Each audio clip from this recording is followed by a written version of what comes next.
All right. Hello, I'm Mark Brooks, and over the next 15 minutes, I'm going to go through what I think are the top 12 news items from the year so far.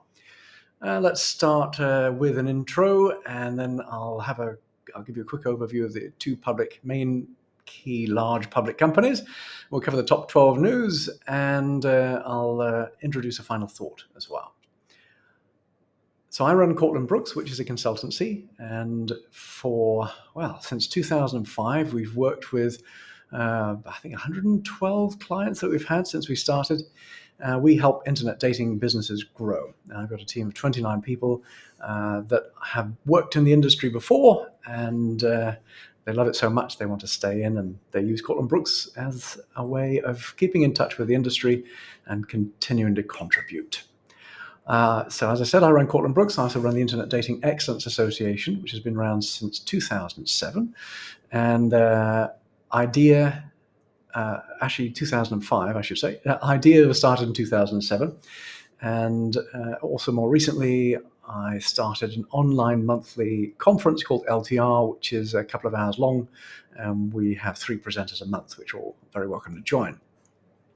I also run Online Personals Watch along with my wife since 2004, actually, when I started it, and Arena's been running it since 2005 with me. So really, it's different. This is different from GDI in that we're super short form. GDI does longer format and lots of original content. We're really doing an executive summary. That's the way to think of us. And also, we're a historical reference as well. Actually, if you want to look up some news from the past, you can go to the right-hand sidebar of OPW and look on the research link and go back to 2004 in summary format on just every company in existence in the dating industry. So it's really emerging as a historical record now, I think. So let's cover the two big public companies. We've got Bumble, of course, which went public quite recently. The revenues are standing at $186 million for the Q2 2021. They're losing money, but not much, and growing at a decent clip. I think Bumble's really fascinating because they've really shot for the soft underbelly of Tinder. What they've very effectively done is pulled in the women that are generally inundated on Tinder, the women that just can't really function well on Tinder because they get completely inundated, and they've lured them away and created a different experience, a more refined experience for them. Of course, Match is the behemoth. They're standing at close on $2.4 billion a year. Actually, they're over that now, of course, but for last year, they're just on $2.4 billion revenue and extremely profitable to boot, $743 million. Let's have a quick look at this graph. So you've got $743 million of operating income and over double the size since 2015. In fact, I remember when Jim Safka was the CEO, he had a press meeting with several members of the press and analysts in New York. I was lucky enough to be in that group, and he said, we are going to grow Match to being, they're at $400 million a year at that point. We're going to grow Match to being over $1 billion a year revenue based on matchmakers. And they then went on to hire some matchmakers out of in Texas and realized that it's not so easy. So they bought Tinder and they took a different tack. But the big news for the year.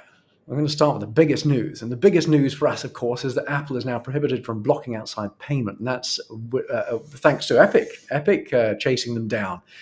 Thank you very much, Epic. Now it's opened up more options for us. So I'd say that by far, that's the biggest, most impactful news for you. There were a couple of precedents, South Korea, and there was another precedent as well where they'd started to crack the door on this. And I'm really amazed that they managed this. It's fantastic news for the industry. And I think what we'll see as a consequence of this is that the fees should go lower in time, but there could be some impediments. Certainly, the question is, will Apple play ball? And of course, they have to skirmish on this. I think they'll appeal. They've got to appeal. Hopefully we'll get to benefit from this soon, but we shall see. Bumble went public. Their shares were priced at 43 at the outset. Now they're trading around $55. And they're the second, you all know, the second highest grossing app. And I'd say the next biggest news is that Parship Meat is preparing for an IPO in 2022. And let me just blow that up for you. The group bought the Meat Group for $467 million in the past. And what's interesting about this really is that there are two factions to the company. On the one side, they bought eHarmony, and they're matchmaking half of the company, and Parship is very much a matchmaking app. And on the other side of the house, they have the Meat Group, which is more video focused and really about social dating. It's just a very different idea, a different spin on dating. Tinder is going to make ID verification available worldwide. I think that's huge because really authentication is absolutely key in this space. When you go on a date with someone, you expect them to be who they say they are online. And we do have a responsibility to make sure we are taking every possible path to ensuring that people have a good experience online. So I think authentication is key. Tinder is really setting the tone here. So that's going to be done with a voluntary verification by uploading a photo ID. I think this has been a long time coming and a great idea. And they're going to be testing this in different markets. There's also, I should point out Realme, which provides background checks as well. I mean, authentication is one element, but actually knowing a little bit more about the person you're going to go on a date our users are going to go on dates with is absolutely key. That's the other side of the coin, really. Okay, they're real, they're verified, but are they a felon? Are they really safe? Realme has a set of tools which can help you with that as well. Chinese online dating app Soul is going to raise $100 million in an IPO. And they were started in 2016. They're more of a chatty app. They're very much, you think of the old chat apps. This is very much a chat app. They are going to spend the money on AI, big data capability, technology infrastructure, as well as brand marketing and promotional activities, apparently. They are making massive losses right now, I should note, but they made $77 million in 2020, really focused on growth, of course. The next biggest news, I think, is that app spending is predicted to reach $270 billion by 2025. The important thing for here is, let me just, I'm going to blow the graph up here for you, is things are growing at about a 20% clip. I think that's the interesting thing to pull away from these Sensor Tower numbers. And that's split across Google Play and App Store, of course, with most of the revenues coming from the App Store. Next biggest news, Match Group has acquired Hyperconnect, which is really interesting. They're based in Seoul, and their key brand is Azar, which is a video and audio chat app. So they're profitable, a couple $100 million revenue in 2020, which was up considerably from 2019. What's interesting to point out here is that Match Group are already doing video on Plenty of Fish. They're using VPAS by the Meat Group, by the way. And this is really a way for Match to hedge their bets, I think. They're definitely keen on video at this stage. It's core to the future, I think, and clearly they think as well. So they translate, there is an app, this app translates voice and video text, which is really interesting. Which reminds me of another app which is in the Match fold, which you might not have heard of, called Ablo. They were developed under True, and it's doing quite well. And they're also able to do this on-the-fly interpreting translation.